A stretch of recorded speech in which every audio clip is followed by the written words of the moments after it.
有關於呢一啲嘅討論啊，先請嚟一位嘉賓同我哋傾下。立法會衛生事務委員會主席林哲玄，早晨。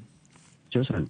先講今次仁匯呢個醫療機構嘅即係事件啦。咁你自己嘅關注係邊一方面係特別關注嘅咧？其實最重要係小朋友啦，有啲接種咗一啲嘅疫苗，咁佢哋好多時我哋知道咧，小朋友咧有啲疫苗係要打超過一劑嘅。亦都喺香港嘅兒童免疫接種計劃咧，佢係由初生一路去到小六都有唔同嘅疫苗接種。咁即係如果接咗一部分，又有啲未接種嘅，咁就快隨隨揾翻一係衛生署嘅母嬰健康院，或者如果有其他自己家庭醫生啊、兒科醫生啊，揾翻佢哋接種翻疫苗，千祈唔好耽誤咗啦，呢個最重要嘅。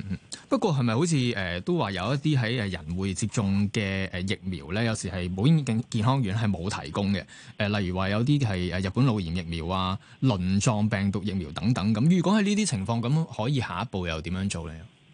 一般你揾翻家庭醫生或者兒科醫生咧，其實同佢問，你第一樣就係問咗醫生，到底個疫苗係有乜好處？由接種咗嘅時候會有啲咩嘅要留意，會唔會有啲咩副作用？咁再考慮自己個小朋友係咪真係需要接種先？咁如果係有嘅時候，咁其實亦都唔會話淨係得一個地方有呢種疫苗，即係香港好多兒科醫生都有。有冇機會可能佢喺某一隻疫苗佢接種咗部分，但未完成晒，又可能要轉去其他診所嘅時候，就冇提供呢一隻貨源啦，要轉其他嘅即係貨源嘅疫苗，會唔會有機會係咁？即係或者轉其他牌子嘅疫苗嗰陣，又有冇機會有啲問題出現嘅咧？呢個機會係有，不過唔係好高啦。即係其實有啲疫苗，尤其是你話比較上係少人接種，又唔係政府嘅計劃入邊嘅咧，好多時都係一間起兩間止嘅供應商。所以嗰個機會就你揾翻問多個醫生，揾多一兩個醫生揾翻同樣嘅牌子，亦都係唔會太難。就算你話係唔同牌子，如果佢個成分基本上都係相同嘅時候，亦都冇所謂，所以都唔係太大問題。最緊要每個個案問翻醫生。有關於仁匯醫務集團頭先提到呢一次事件啊，有冇一啲聽眾都關注咧？咁啊，或者甚至可能受到影響嘅咧？1872311講下你嘅睇法嚇。頭先亦都提到啊，開場嗰陣提到話，私營醫療機構條例咧，其實係已經即係2018年已經通過咗噶啦，11月嗰陣。咁就4類嘅私營醫療機構咧係會受到條例嘅規管，咁啊包括咩咧？醫院啦、日間醫療中心啦、診所啦同埋衛生服務機構嘅。不過咧就話只係去到即係而家嚟講咧，就係得私家醫院同埋日間醫療中心咧係必須係申請個牌照嘅。醫務衛生局咧早前亦都提到話爭取啊，係即係喺月內向立法會咧係提交生效日期公告，落實咧今年第4季咧係接受到即係診所牌照啦，同埋小型執業診所豁免書嘅申請嘅。你點睇即係都行，即係個條例都過咗咁多年啦，咁嗰個診所牌照嘅制度仲未推行嘅原因，同埋嗰個而家嘅進度係點睇嚟嘅？其實部分原因係因為當時個疫情，原本計劃咧就係疫情期間嗰段時候咧就係應該係推行，咁但係因為疫情嘅緣故咧，就所有嘢都延後咗。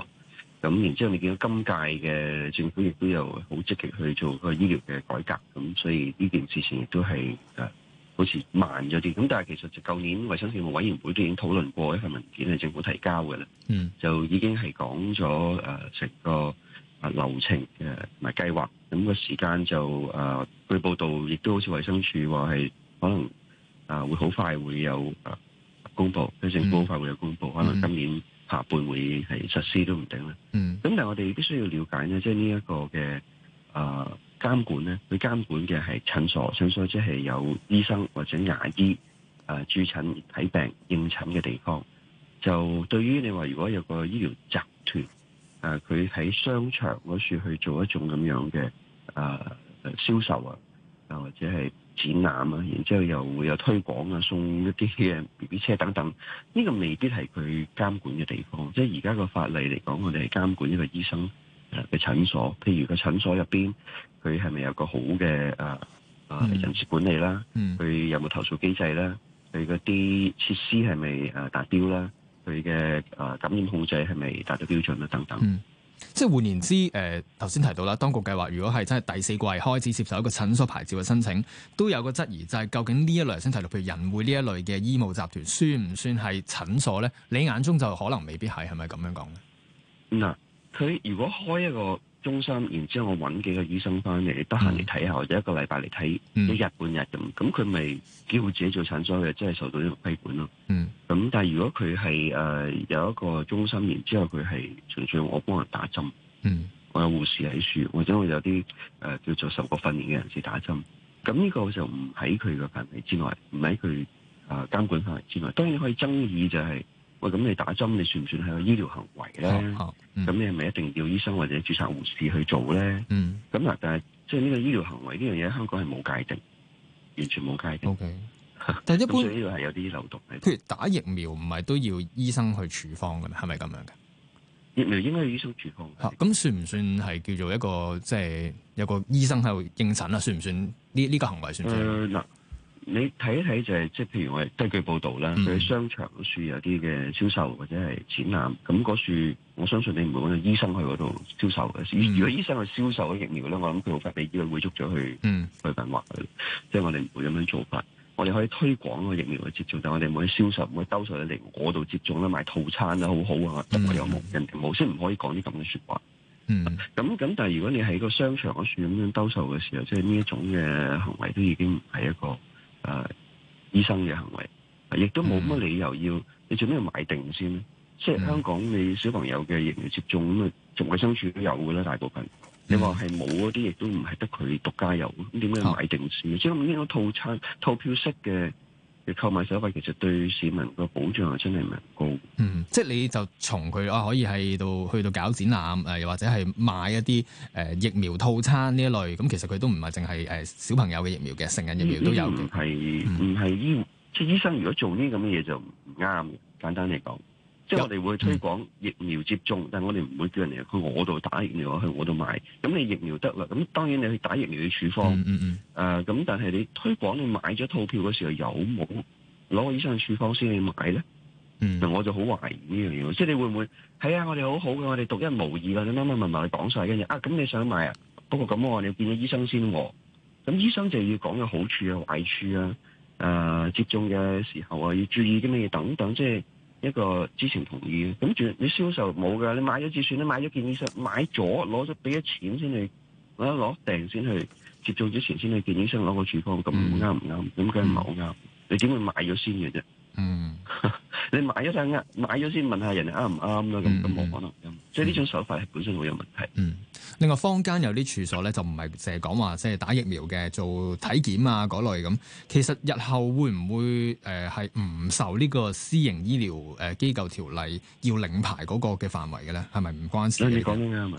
體檢嗱，香港而家都好多體檢嘅機構，咁亦都我聽唔少朋友講啦，我自己冇去過。入到去咧，就係有個售貨員咁樣，即係銷售向你銷售一啲嘅咩行政套餐啊 A 餐 B 餐 C 餐。其實嗰個又唔係醫生，又唔係護士，佢憑乜嘢知道你需要個乜嘢嘅體檢？即係體檢其實係一個健康嘅行為，我哋應該係問咗家庭醫生，家庭醫生了解你嘅情況，了解你嘅背景，了解你嘅家庭病史、個人嘅病史，跟住生活習慣，跟住建議你有啲乜嘢特別嘅檢查。點解佢話俾你知？因為你要預防啲乜嘢嘅疾病。除咗話係淨係檢查之外，咁你有啲乜嘢嘅生活上嘅習慣嘅改變等等各樣，都係屬於體檢嘅一部分，都係見家庭醫生俾你一個健康嘅 advice， 一個意見建議嘅一部分。咁樣先係正式嘅體檢。而法例都寫得好清楚，就係如果你話要去照個 X 光，又或者如果係接受一個抽血嘅時候，嗰個化驗嗰個醫務化驗師或者嗰個嘅放射技師、放射師，就必須咧係要得到一個醫生處方嘅指示，或者我哋叫轉介，佢先至可以幫病人做一個X 光。而醫務化驗師都係佢哋自己嘅指引都寫得清楚，你冇醫生轉介，你唔可以貿貿然幫一個血液嘅樣本去做一個醫學上面嘅化驗。咁所以呢啲化驗所，你如果係入去有個 sales 同你兜售咗一個行政套餐，你買咗咁度高磅重跟住抽血，然之後攞報告，中間冇經過醫生嘅時候，其實我唔知道點解可以做。其實係唔得。即係除非有醫生無端端喺後邊幫你簽咗，咁嗰個醫生就發達。都冇見過你。嗱，所以翻轉頭，今次以人戶呢一類，你覺得應該要點樣規管呢？如果真係講緊佢係可以納入呢個叫診所牌照嘅制度嗰度規管嘅時候，係咪就杜絕到今次類似話即係拉閘啊、失聯啊、懷疑係結業啊、對病人受影響嗰個情況就杜絕到嘅咧？又唔係，因為呢個完完全全同醫療咧，我睇就唔係一個直接關係，只不過佢用醫療嘅產品嚟到做一個預繳式消費嘅商業行為。即係你醫護人員係唔可以做啲咁樣嘢嘅，因為我哋釘牌。所以你話用咩規管咧，基本上都係有問題。我知道有人提話，哎呀，不過好難喎，你就算用商品說明條例咧，都告唔入㗎，因為佢哋係醫護嘅。其實唔係，我睇翻個法例入邊啊，我當然我唔係律師，你睇翻法例咧，佢個附件嗰處寫得好清楚咧，佢豁免嘅係個醫生個人啊，牙醫個人，唔係話個機構。機構我任何人都可以開個醫療機構嘅，任何人都開個診所都得嘅，冇規定你商人唔可以開個診所，然之後用佢名義走出去做第二啲事情。而家正正就係咁樣啊嘛。有個唔係醫生嘅人，我估計我從報道話佢唔係啦。咁啊，佢跟住開咗個叫做醫療集團，跟住喺商場嗰處做一啲咁嘅行為啊嘛。即係一種預繳式嘅消費，就同啲咩同性中心啊。都冇乜分別㗎啦，同性中心又係冇人管嘅地方嚟，嗰啲又唔係醫生，又唔係護士，又唔係物理治療師，其實大膽物理治療師有投訴，同性中心又係冇人管嘅，即係好多嘢都冇人管咧。將來嗰條條例通過咗啦，即係實施嘅時候，係咪管到呢啲行為係管唔到咧？咁應該點咧？如果係咁樣，點處理呢一堆？你商品首先你係市民要好清楚知道咧，呢預繳式消費咧，其實就係免得過就免啦。呢個第一樣，第二樣就係如果你話。佢係喺佢差唔多都好快就唔見咗啦，即係即係呢個結業之前係大量銷售呢個證據嘅時候，呢個就好可能佢真係有一個不良銷售，即係佢係最尾揾完錢就走人嗰種。咁呢啲你係咪真係告到佢？法例嗰處要睇得好清楚。如果唔得嘅時候，你可能要修訂。好。但即係你亦都調翻轉，你唔能夠話喂，你1年前買，跟住1年之後佢倒閉，咁好難講，人哋未必真係想噶嘛。即係嗰種你就。好難去怪人，即係變咗你要法例上寫到平衡。好，即係你係杜絕咗一啲明知自己就嚟執笠啦嘅時候就搏命去揾錢嗰種行為。